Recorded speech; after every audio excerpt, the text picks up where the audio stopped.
সাধারণ সাহাবী নয়, যিনি পয়গম্বরের খাদেম ছিলেন। হযরতে আবু যর গিফারি খাদেমে খায়রুল বাশার, खदमतू में जिंदगी भर ना बनाया अपना घर।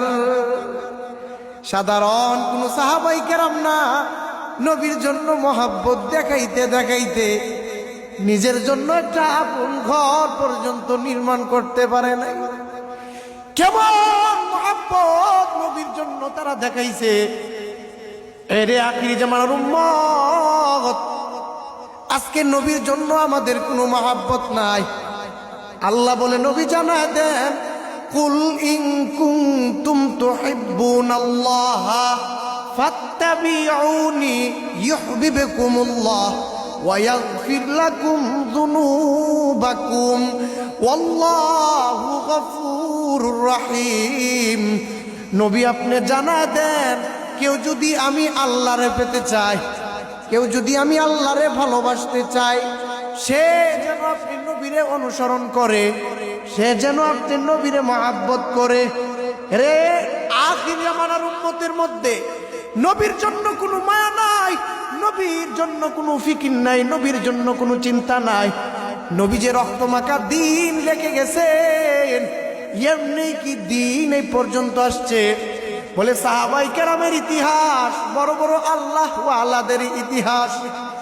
সিলেটের জমিনে 360 আউলিয়ার কাফেলা নিয়ে আসলেন শাহজালাল। গৌর গোবিন্দ কইরে শাহজালাল টুপিওয়ালা পাগড়িওয়ালা বেগে যাও। শাহজালাল বলে ভাগ্য না, তুই জানুনি আমি মুসলমান, আর মুসলমানের চরিত্র জানুনি।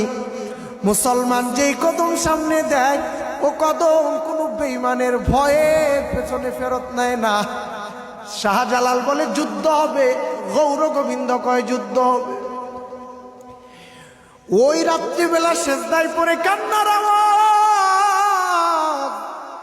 আল্লাহর কাছে ফাইসালা করে শাহজালাল বলে, ও দয়ার মালিক, আপনি ছাড়া আমার জনবল নাই, ধনবল নাই রে আল্লাহ।